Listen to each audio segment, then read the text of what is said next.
Hello, welcome again to FAIRtax Power Radio. I'm Bob Paxton, Bob Scarborough. and we are the FAIRtax Guys.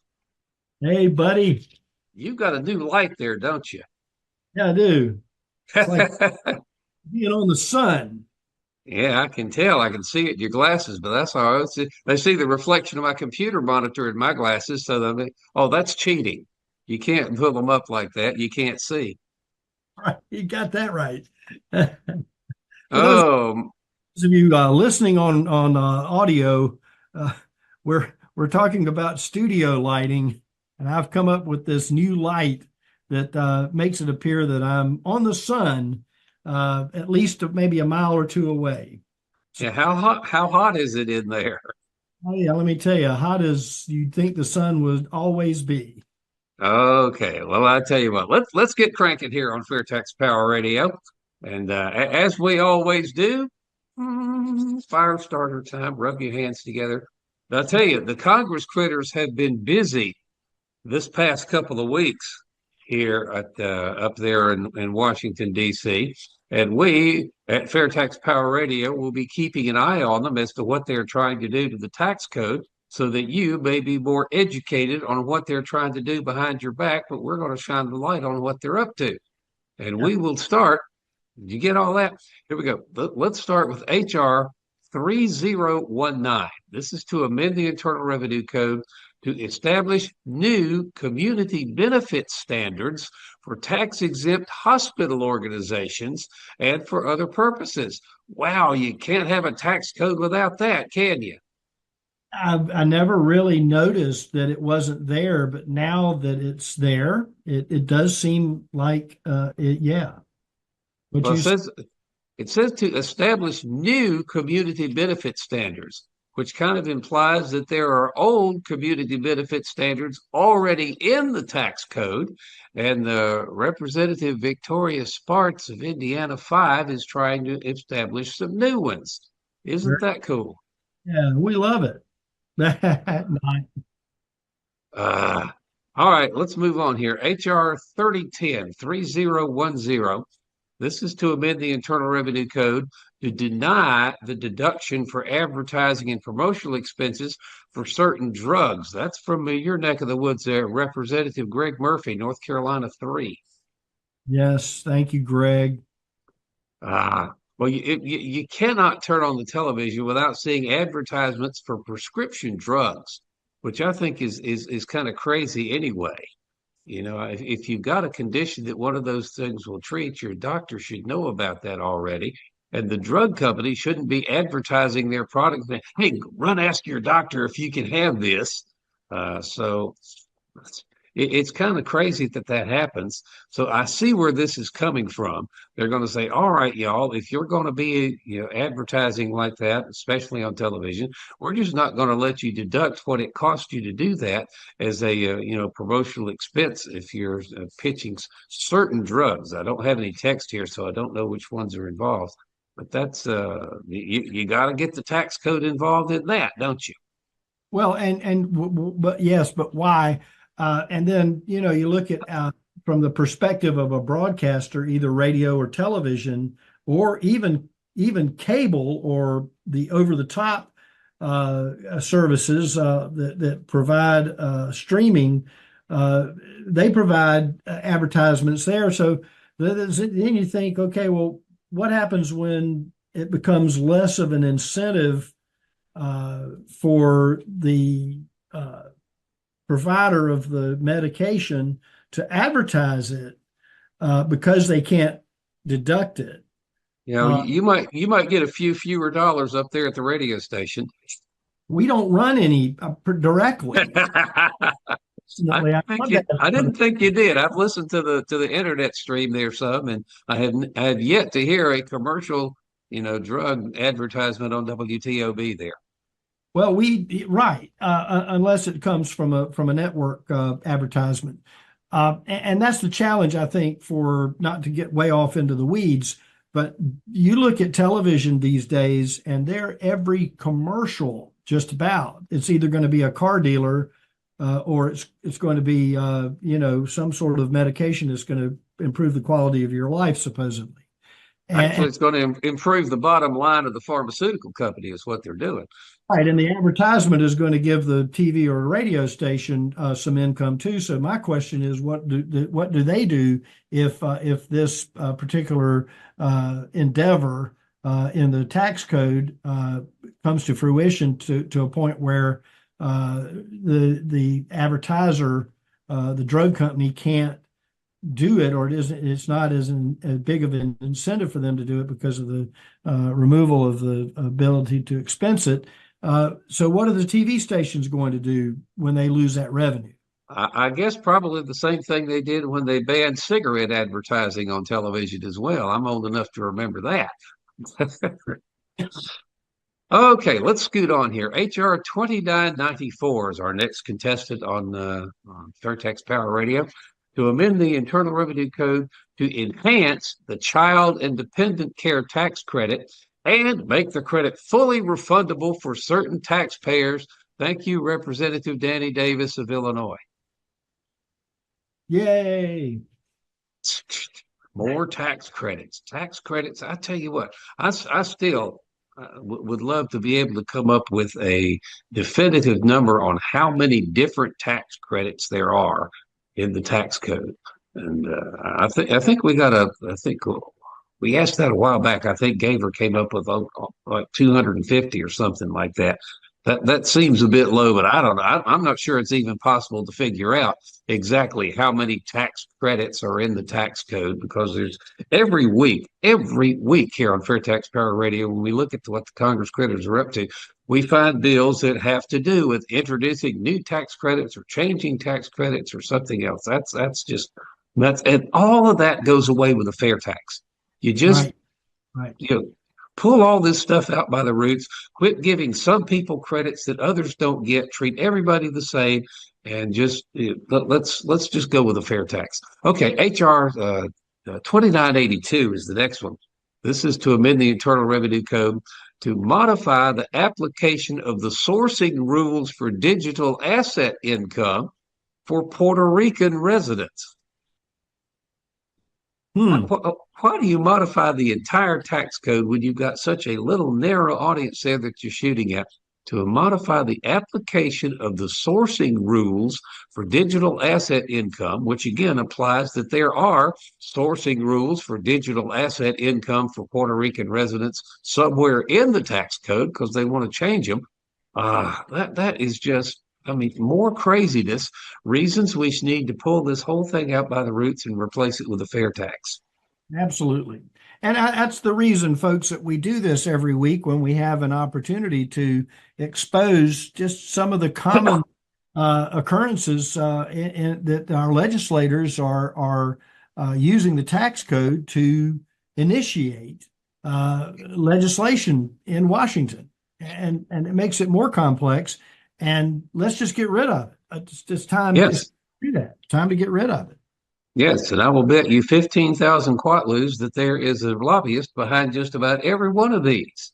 Absolutely. And if you understand the quatloos reference, you are a Star Trek fan, because that's where that is. That's where that reference came from. Indeed. All right, one more. Okay. HR 2981. This is to amend the Internal Revenue Code. Oh, how about this? To allow a deduction. This is not a tax credit. This is a deduction for qualified automobile interest. That's a Representative David Taylor from Ohio. So how about that? Deductions, exemptions, loopholes, credits, all that kind of junk, which actually Jade Wally pointed out in one of the chairman's reports he guest wrote a while back, that all of those things are actually federal spending because it reduces the amount of income coming into the federal treasury. All that is federal spending in disguise. And again, all of that goes away with the fair tax. Absolutely. Absolutely. And if you'd like to get involved with the cause, more so than just casual reflection with us on a regular basis, go to fairtax.org. And you'll find all kinds of information there that will help you get started in your area to get the word out about the fair tax. Indeed. All right. Let's put that back on the shelf. We will bring the watchdog out on the Congress critters next week here on FAIRtax Power Radio. But let's continue now with the little series that we started a couple of weeks ago. Someone pointed us to a video by WatchGuard Capital, which is a registered investment advisor in Arizona.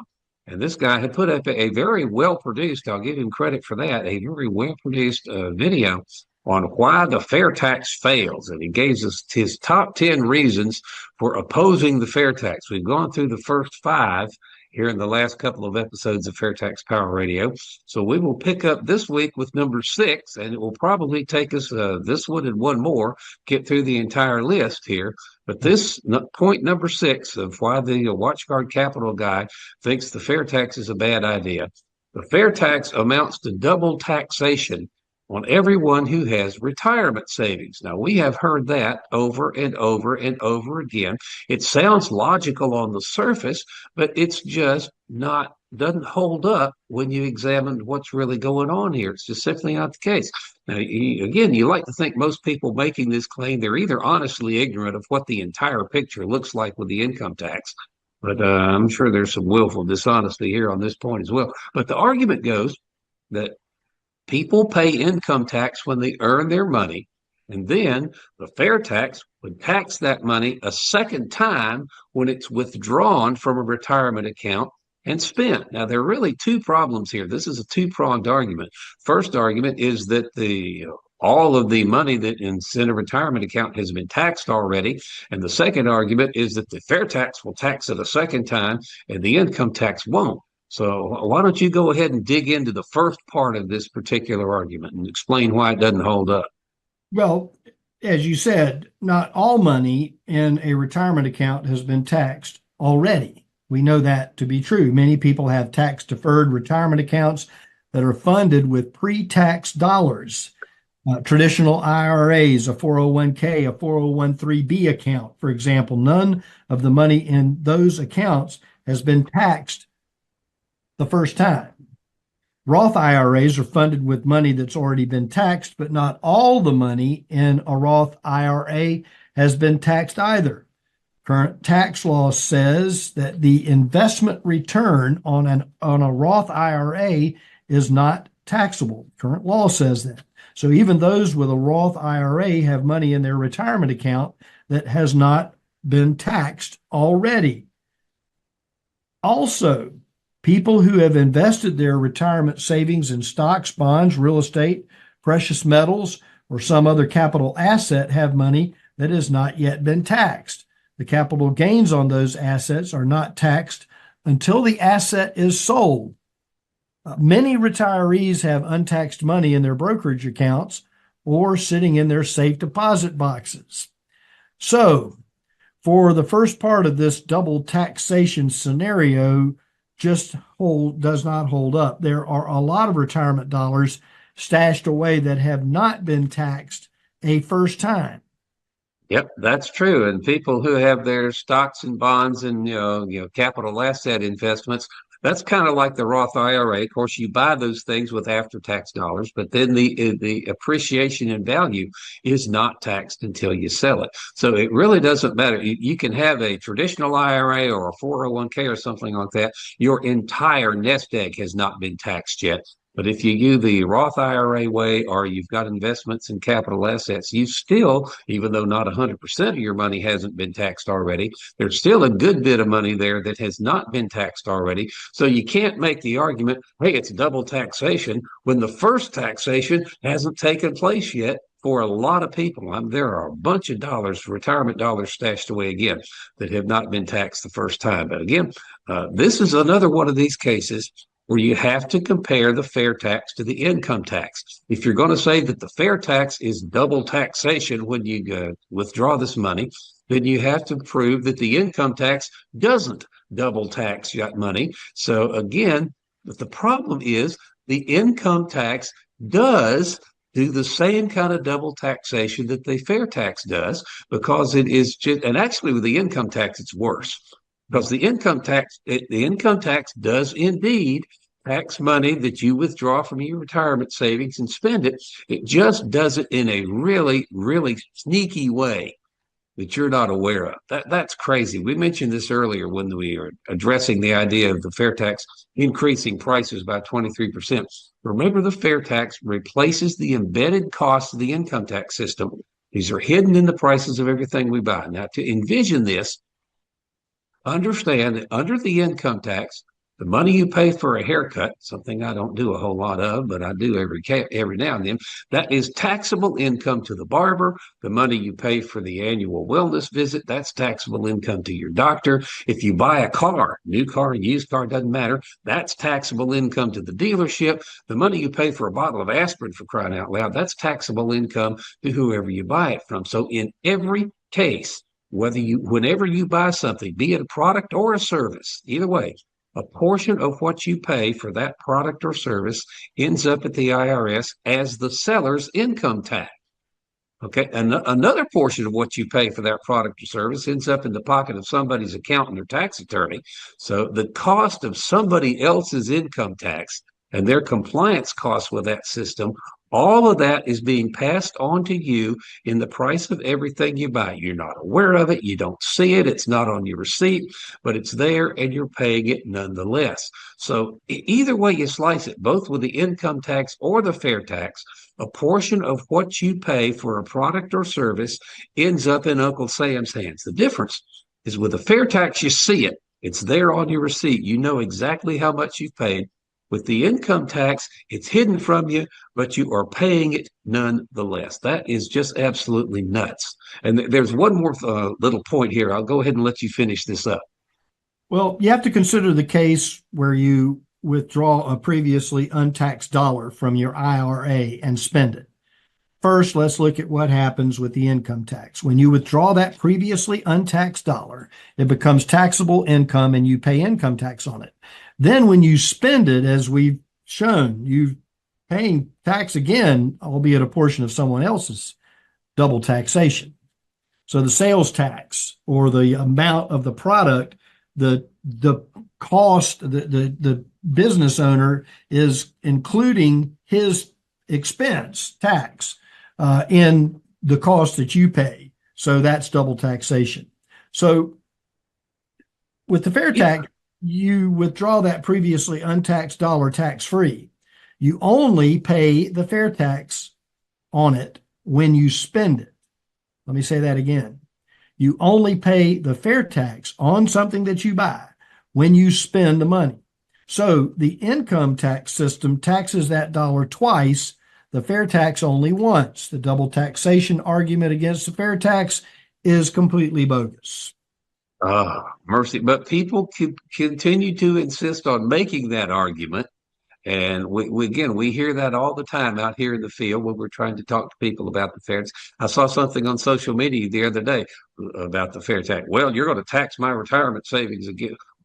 I've already paid tax on it, and now I'm going to have to pay it again. Well, people, that's it. They don't realize that they're being taxed a second time by the income tax system because, again, what you pay for any product or service you buy today ends up at the IRS because the seller has to pay income tax on what you paid for that. That's just, I wish people could understand that.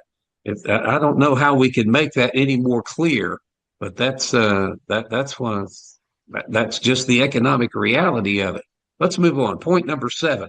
The fair tax is a power grab by the states and, oh mercy, will increase tax fraud. Now, I think it should be pretty clear by now. Anytime somebody claims that the fair tax is going to lead to an increase in tax fraud, they are either incredibly ill-informed or they're just plain honest being dishonest. You know, there's absolutely, positively no way that there's going to be more fraud and cheating under the fair tax than under the income tax. Increase in tax fraud. That's just laughable on its face. But actually, so portraying the fair tax as a power grab by the states, that fails on 2 counts. First of all, the fair tax bill is a piece of federal legislation. This is not something that the states have gotten together and tried to put together and force on the federal government. The fair tax bill is a piece of federal legislation, and the states really have no power to grab anything away from the federal government. Look what happened to the states that tried to step in and enforce immigration laws on their own.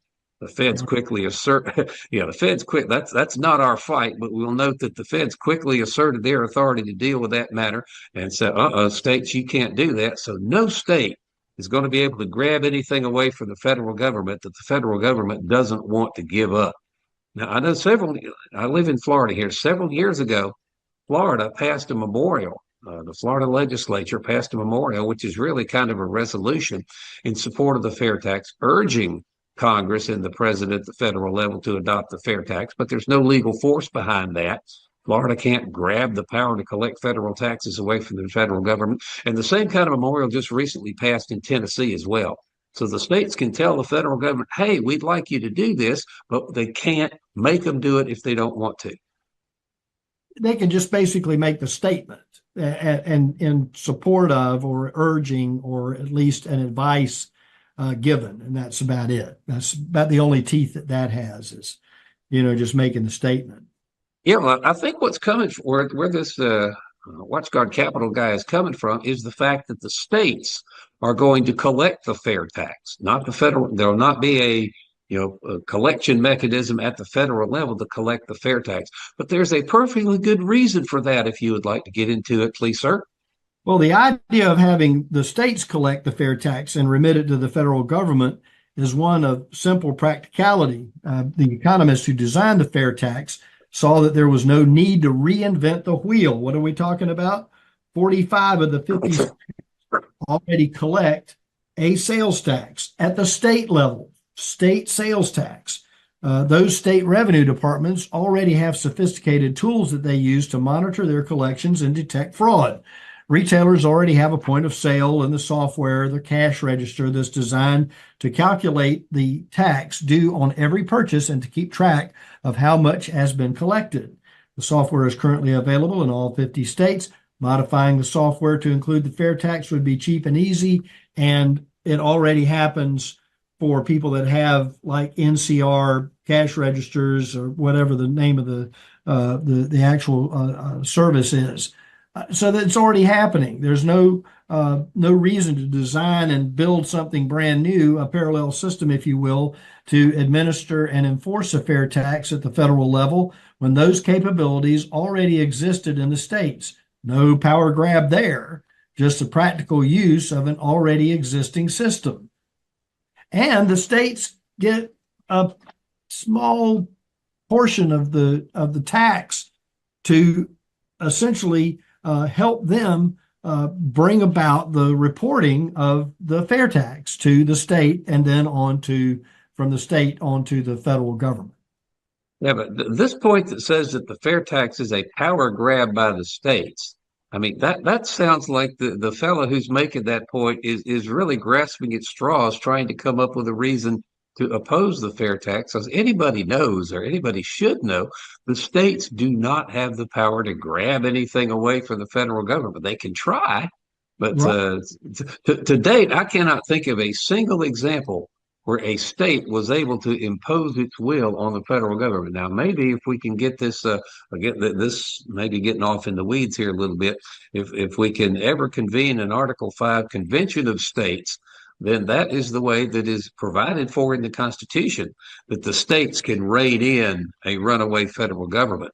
And again, that's not a fair tax fight here, but that has not happened yet. It may or may not happen. Who knows? But the fair tax, to say that the fair tax is the states trying to grab power away from the federal government, when all they're really doing is using an existing system that works and works really well. Saw another chairman's report earlier is talking about the antiquated technology at the IRS versus the much more modern technology that exists at the state departments of revenue.